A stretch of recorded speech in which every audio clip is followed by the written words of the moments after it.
રાજકોટના આનંદ પર નવાગામ તરફનો બ્રિજ જર્જરિત હાલતમાં છે। પાદરા બ્રિજ જેવી જ ઘટનાની જાણે રાજકોટ તંત્ર રાહ જોઈ રહ્યું હોય તેવું જોવા મળી રહ્યું છે।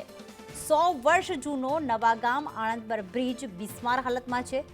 અમદાવાદ હાઈવે તરફ જવા માટે આ બ્રિજ શોર્ટકટ છે।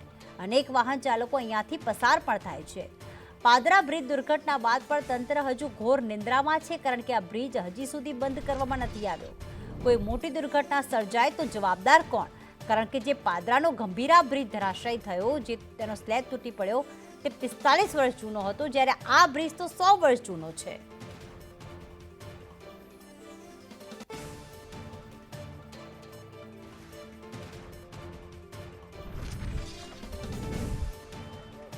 પાદરાના ગંભીરા બ્રિજના દુર્ઘટના બાદ રાજ્યભરની અંદર બ્રિજોની ગુણવત્તા અને તેના ટકાઉપણાને લઈને તપાસના આદેશો આપવામાં આવ્યા છે, પરંતુ રાજકોટ જિલ્લામાં અનેક એવા બ્રિજ છે જે જર્જરિત હાલતની અંદર જોવા મળે છે। રાજકોટ અમદાવાદ હાઈવે ઉપર આવેલા આણંદ પર નવાગામની અંદર આવેલો આ ઐતિહાસિક કહી શકાય તેવો જર્જરિત બ્રિજ છે, અને આ બ્રિજની ઉપરથી સંખ્યાબંધ વાહન ચાલકો દરરોજ પસાર થાય છે। આ બ્રિજને નવો બનાવવા માટે ગ્રામજનોએ તથા સ્થાનિક લોકોએ અનેક વખત તંત્રની અંદર રજૂઆત કરી છે, પરંતુ આ બ્રિજને નવો બનાવવા માટેની કોઈ કાર્યવાહી થઈ નથી।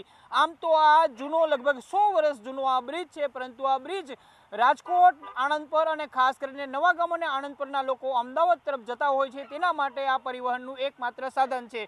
જો આ બ્રિજ અત્યારે તૂટી પડે તો આણંદ પર નવાગામના લોકો છે તેમને લગભગ 10 કિલોમીટરનો ફેરો કરીને અમદાવાદ તરફ જવાનું અને આવવાનું થાય છે। હાલ તો આ બ્રિજની તમે હાલત જોઈને જ કહી શકો છો કે આ બ્રિજ અતિ જર્જરિત હાલતમાં છે, અને તંત્ર વહેલી તકે આ બ્રિજને રિપેરિંગ કરવા અથવા તો નવો બનાવવાની કાર્યવાહી કરે તો આ વિસ્તારની અંદર જે પરિવહનનો પ્રશ્ન છે તે દૂર થઈ શકે છે।